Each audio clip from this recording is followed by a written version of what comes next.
So when we're thinking about, selling our company, or you get into the planning process, we tend to focus on, you know, growth, right? Revenue growth, margin growth, profit growth, which are all critical, important, and create value for your business.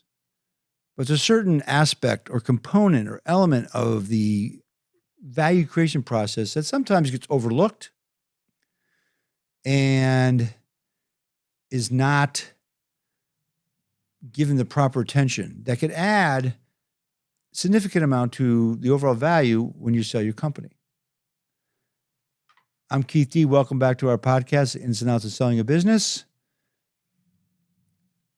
So that missing component, that missing element, and we've talked about in some situations in the past, components of it, is the intangible aspect of that transaction. And we're really happy to have with us today Eric Lawton of Impact Financial Wealth Management, founder, CEO, who's also a certified exit planning specialist. Eric, I appreciate you coming on to join us today. Great to be here, Keith. Yeah, appreciate the opportunity. So, we've had other wealth managers and exit planning people on, but you and I were talking, and you hit on an aspect of value creation that doesn't get a lot of attention. And I thought it'd be great for our audience to kind of talk a little bit about that aspect of it that really is a driving force to create that a little extra value or major extra value in a transaction. So maybe give a little background on yourself and talk a little about about what those elements are and how they help increase the value of your business. Sure. Yeah. So thanks, Keith. Yeah. So oftentimes when we're looking at business owners attempting to think about in the future, possibly looking what the value of their business is, possibly for a sale or integration, really focus on what their earnings are, what their recasted EBITDA is, and you look at then what are their peers valued at, and usually it's a multiple of that number, right, Keith? So sometimes businesses are worth more than other businesses in the same space, and we say, well, why is that? How many times or multiple times can we get on that number that we have on our balance sheet? And as it turns out, when we research this, the premium business, the best in class in any industry, really 80% of its value is tied into what we call intellectual capital. Wealth is really built on the ability to create, assemble, integrate, protect, and then exploit these knowledge assets. Yep. And so knowledge assets are the talent, the skill, the know-how, the relationships, and then the machines and networks that embody them. And then that really creates, you think about some of the best businesses. Now, we're not talking about publicly traded companies, but in this example, look at some of the best iconic brands that are out there. Think of Apple. Think of maybe McDonald's, right? I mean, you can go anywhere for a hamburger, but if you are anywhere in the world, you can rely on going to McDonald's. You're going to get that consistent brand, and so there's loyalty around that. With an Apple product, there's such brand loyalty there. You're not buying a phone, you're buying a company. So how can we bring that down to a smaller level to companies like in the ones on the private sector? And it's creating that intangible asset, which accounts for most of its value. And accounting systems can't show that. So it's a little more difficult to measure, but if you look at it, it's extremely obvious when you have those right intangible assets. So what are those? Right? We call it the 4 C's. Mm-hmm. C's standing for capital. So you've got human capital. That's your team, the talent, your leadership. You've got your social capital. That's really the culture, internal and external connections that you have. You've got your customer capital. What are the relationships that you have with your clients and the customer loyalty that you have? And then you got your structural capital, which are the processes and systems. And if you really hone in on those four different aspects, which we can discuss in more detail, you're going to see that you're going to get multiple times more on your business again, than companies in your class that are in your sector that um, don't focus on those things. Yeah, when you like the human capital piece, right? That always comes up. What's your management team look like, right? So we're just in a process of selling a business right now. Actually, a couple of them, and it's like the owner is going to wants to step out at different times. And what's the first question the buyer's going to ask? Who's going to replace you, right? So to the human capital aspect, you look at it and how you answer that and who you have ready to go, kind of like on the bench, is going to help drive value. And That's right. not just right, not just that person to replace you, but also, that team around him or her that's also going to be rising up, so to speak, when you eventually exit. Yeah, I mean, here's the interesting thing that we find too. Oftentimes we're talking to business owners, years before, and they don't even know whether or not they want to sell yet. They know Right. that they've got to do something. Inevitably, they've got to do something. Right. We don't live forever, right? Exactly. Um, but they're not necessarily sure how they want to monetize this, right? What they find frustrating though is that they are at a stage in their life, well, maybe they just want to step back a little bit, but they're frustrated because the business may not run without them. So this is why human capital is so important, because you've got to put people, talent, ability to execute, people that can prioritize and have the ability to adapt without you, to innovate without you. And essentially at the end of the day, be able to deploy everything that you do independently of the business owner. Imagine if that business can run effectively, independent of the business owner being there, that adds tremendous value. That's why we say, 80%. People say 80% intangible. That doesn't make any sense. But we dig deeper, just talking about this one. If your business can run effectively and grow effectively, independent of the business owner being there, you've got something pretty special. That's a great statement. I mean, it's a challenge because, letting go, so to speak, right?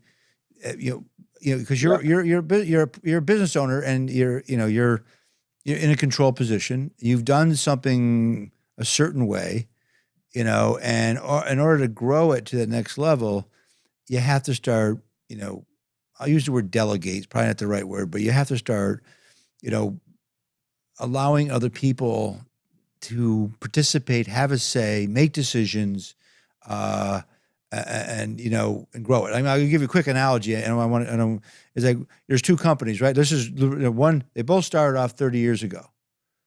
One, Right. and today, one is still doing $2 million a year out of a 7,000 square foot facility and has 8 employees. Right? They started the same day almost, right? The other one is right across the street. He's expanded 5 times. Now he has 100,000 square feet of space. He has 250 employees, and he's doing more like $50 million. And they're the Right. same people, the same start, the same product, the same customer base. What happened, right?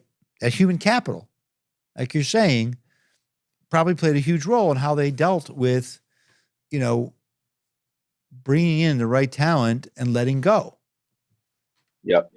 Well, yeah, I mean, that brings us to when you're looking at human capital, there are different things to focus on.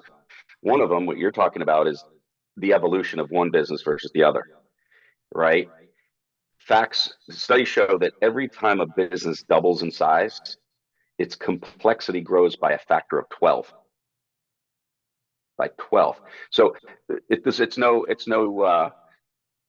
not surprising to see that one business hasn't grown if if the owner hasn't evolved, he hasn't brought in more people to help the business evolve. Because if it's going to double and you need 12 times as much complexity, it has 12 much times more complexity. I think you're going to need more human capital to do that. Um, so how do we go about that, right? So people listening to this way, webcasts, this podcast, you're going to say that's great. Oftentimes, why your podcasts are so valuable, Keith, is because so many podcasts will tell people what's the problem, but they don't give them the solution, right? So here we want to kind of give them a little bit of the solution. So let's dig deeper. How can we develop that human capital? We are in a business, we're maybe 5 years out, we're not sure if we want to sell, probably do, but we want to monetize this business as best as we can. Let's focus on one of those C's. It's human capital, because you don't have to get them all right, but the better you get each one a little bit, just you get a little bit closer turn. Right. Because the person who's going to buy you is going to look at this and have their own ideas. But how do we do that? We want to double our business in the next 5 years. How do we go about that? We need to focus on human capital right now. We need to recruit.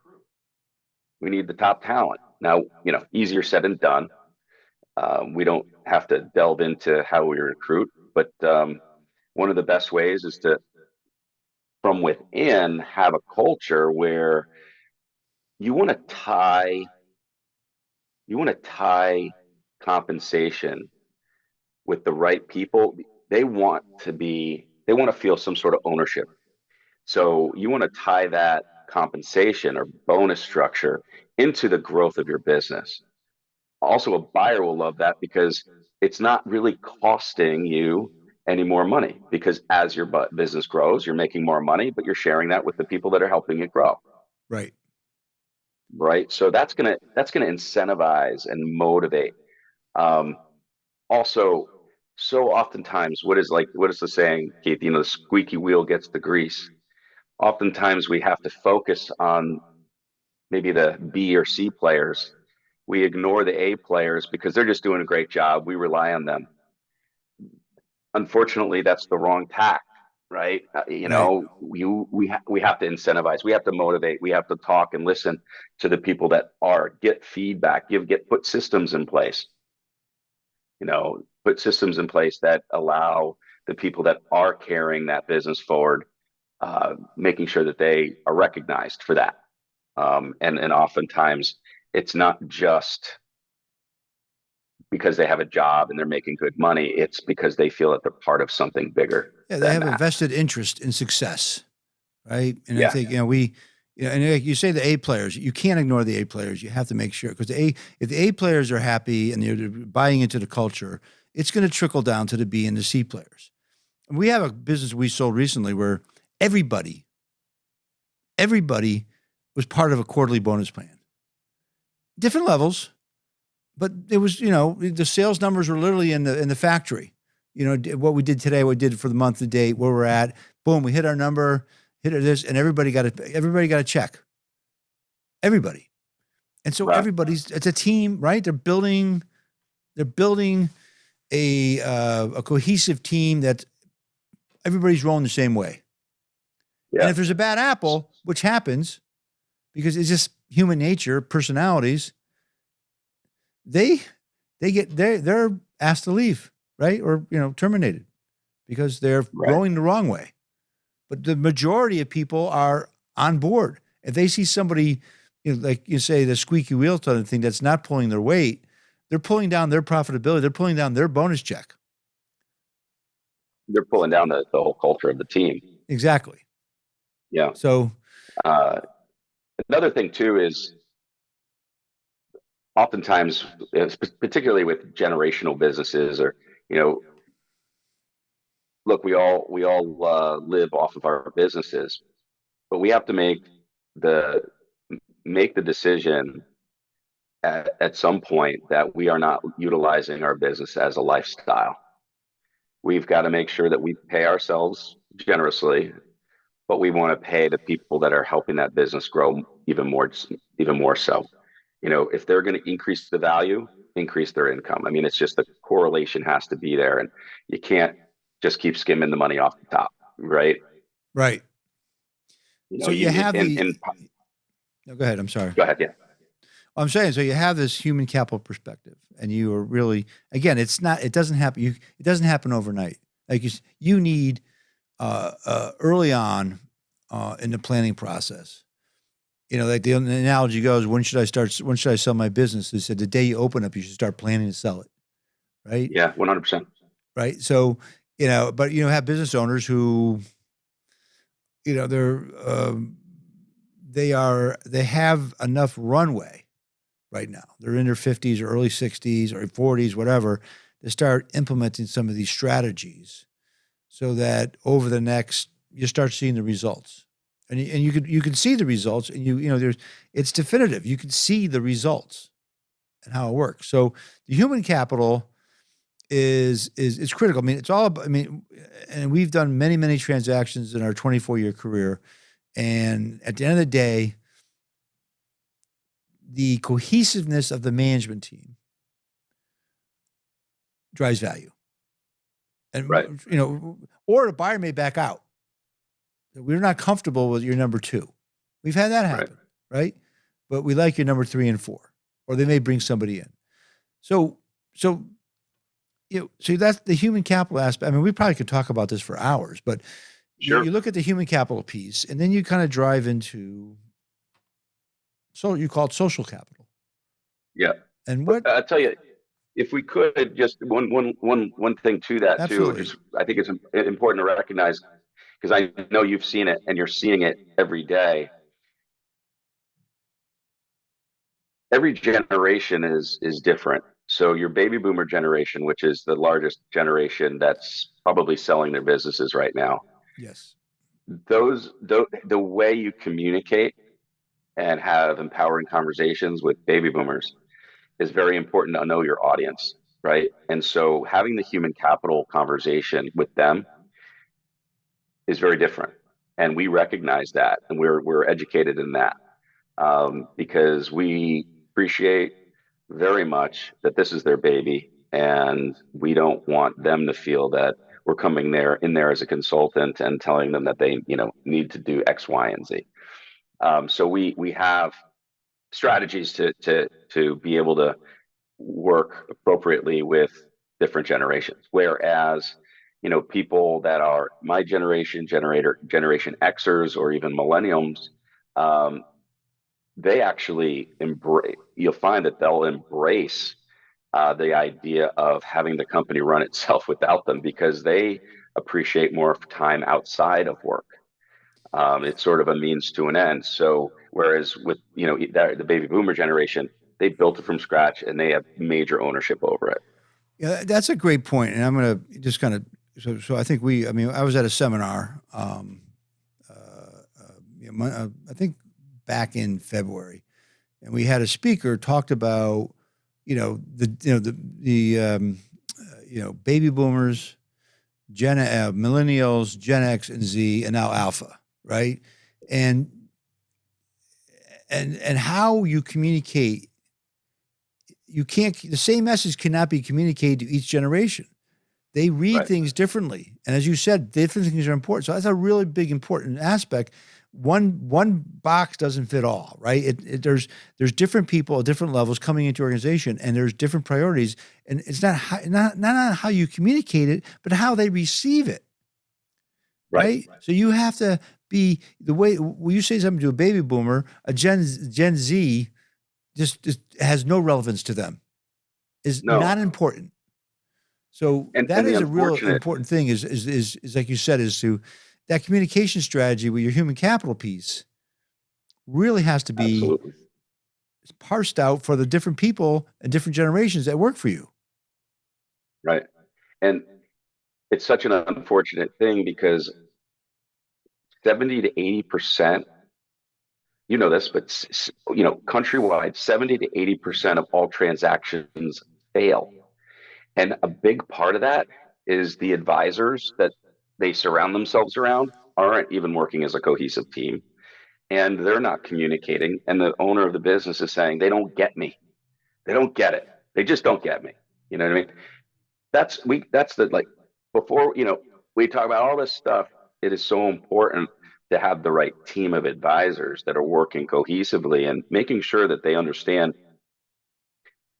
and ask that business owner, how do you want us to communicate with you? How do you want us to, steer you? How do you want us to help you?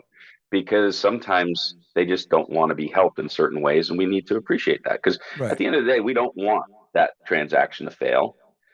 We want it to go successfully. Which is all important because, right, at the end of the day, I mean, again, you talk about the majority of businesses are still held by baby boomers. And, Yeah. demographically, most of our clients are at a point right now where they're over 65. Okay. They unfortunately had to live through COVID, so they couldn't sell then. And then there was a time they had to rebuild. And then we had supply chain issues that, and then we have these geopolitical things going on. And next thing you know, time. And then, you were 60, now you're 68, right? Or 65 or 70 years old. And so you try to do the best. And so you look at, how you best position your team, as part of the transaction to give the buyer comfort to add value to get to the closing, right? To get to the finish line. So, look, we started this conversation talking about the 4 C's intangibles. We got through one, right? Yeah. Yeah. So I'm going to ask if you're willing to come back and see if we can Yep. drive through a couple more, because this is so important to drive value for our clients, for your clients, even for business owners out there in general. So if I can ask, if you're willing to come back, I'd love to have you come back, and we'll kind of continue this conversation and see if we can get through, a couple more of these intangibles to give our information to our audience. Absolutely. I'd be happy to. And I think it's so important. So absolutely, we should get through. Them. Yeah. Okay, great. Well, Eric, I hope it's valuable. it's been amazing, great conversation. You're hitting on, again, areas that sometimes don't get the proper attention that drive value. And I really appreciate you willing to come back. And so we'll have you back, and we'll continue the conversation. And thanks for being with us today. Thanks, Keith. Great. Again, my name's kdee, President of Osage Advisors. Thank you for being with us today on our podcast, The Ins and Outs of Selling a Business. If you enjoyed it, please feel free to subscribe to our YouTube channel. To learn more about Osage Advisors, you can visit our website at osageadvisors.com. You can shoot me an email at kdee@osageadvisors.com, or feel free to pick up the phone and give me a call at 860-767-3273, extension 1001. Thanks again for being with us. Have a great day.